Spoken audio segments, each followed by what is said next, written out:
you can open your book, page 52. Kemerdekaan yang diraih oleh bangsa Indonesia tidak lepas dari makna yang terkandung dalam sila ketiga, yaitu Persatuan Indonesia. Mengapa persatuan dan kesatuan penting?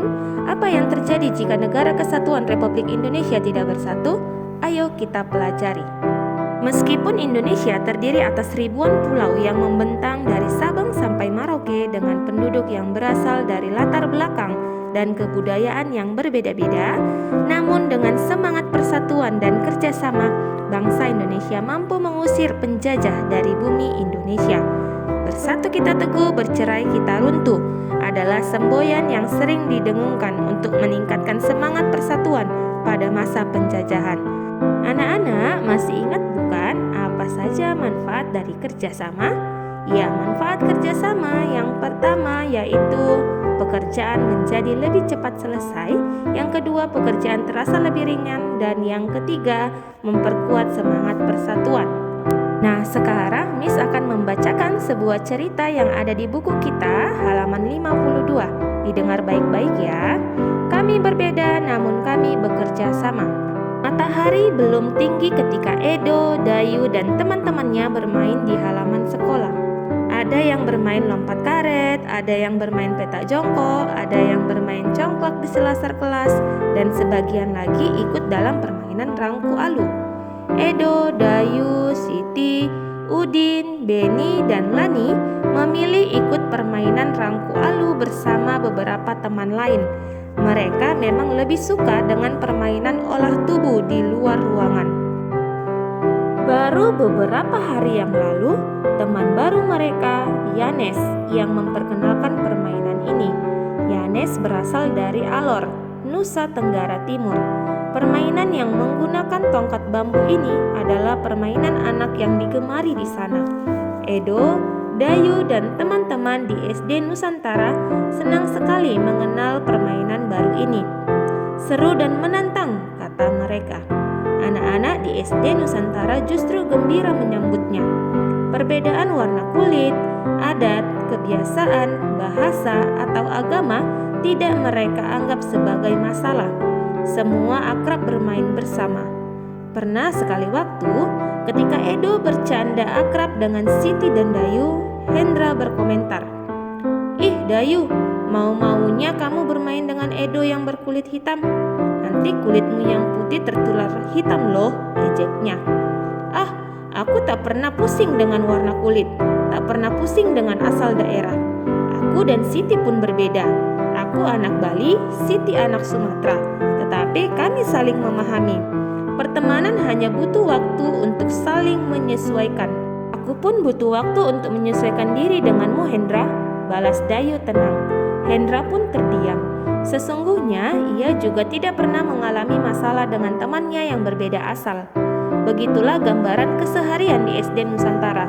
Anak-anak tetap rukun, bekerja sama, dan bersatu walaupun mereka berbeda-beda. Wawasan mereka semakin kaya karena mengenal adat dan bahasa daerah lain. Semakin kaya dengan bermain bersama aneka permainan tradisional.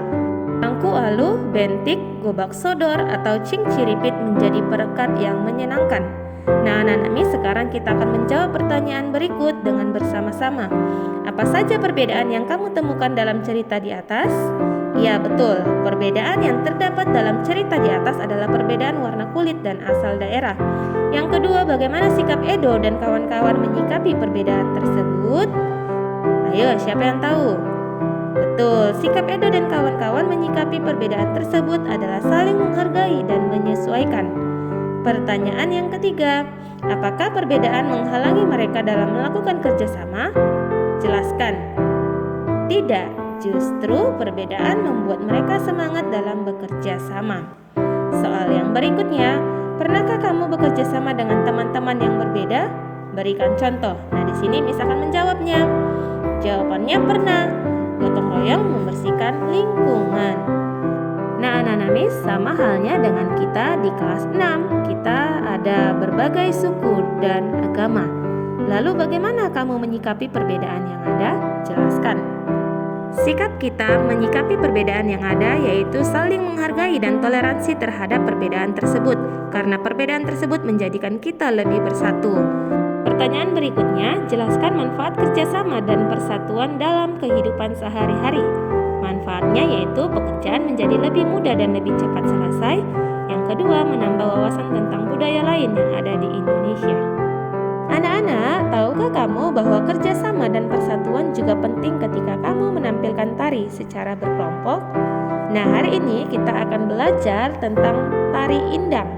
Kita akan belajar gerak dan pola lantainya. Now you can open your book, page 55.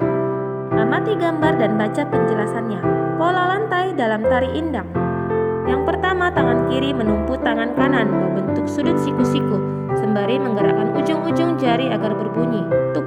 Dilakukan bergantian selama 3 kali.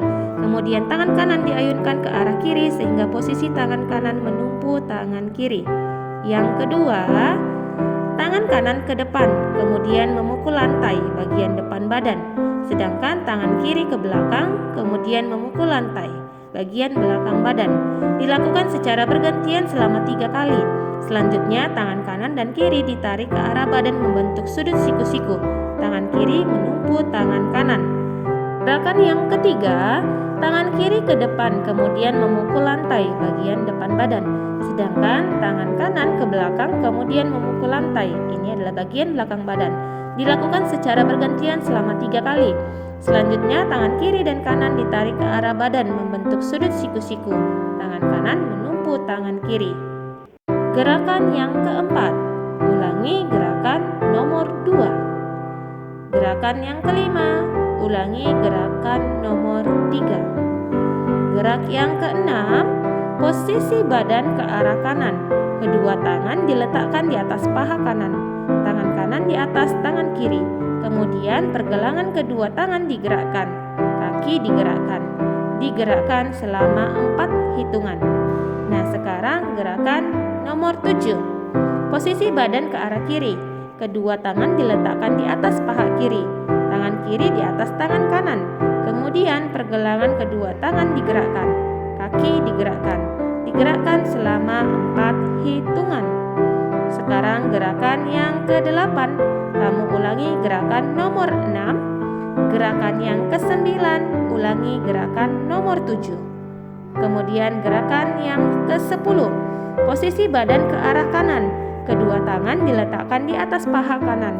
Tangan kanan di atas tangan kiri. Kemudian pergelangan kedua tangan digerakkan. Kaki digerakkan. Digerakkan selama 4 hitungan. Gerakan nomor 11. Posisi badan ke arah kiri. Kedua tangan diletakkan di atas paha kiri.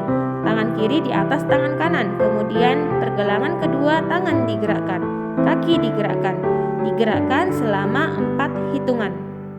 Itulah pola lantai dan gerakan tari indang. Tari indang ini biasanya ditampilkan secara berkelompok, sehingga diperlukan panggung yang luas. Oke anak-anak Miss, hari ini anak-anak Miss tugaskan untuk mempraktikkan gerakan tari indang. Tidak perlu divideokan ya, kalian cukup berlatih di rumah. Di lain kesempatan kita akan sama-sama mempraktikkan gerakan tari indang lewat Zoom. Oke anak-anak Miss, sekian dulu pembelajaran kita hari ini. Semoga video ini bermanfaat untuk kalian semua. Tetap jaga kesehatan ya anak-anak Miss. Kalaupun kalian harus keluar rumah, tetap gunakan masker. To close our lesson, let us pray. Dear Almighty God, thank you for your blessing until this time. Now we have finished our lesson and we want to continue our activities. Please bless us. Forgive us for all our sins. Thank you God. Amen. Thank you anak-anak Miss. Goodbye.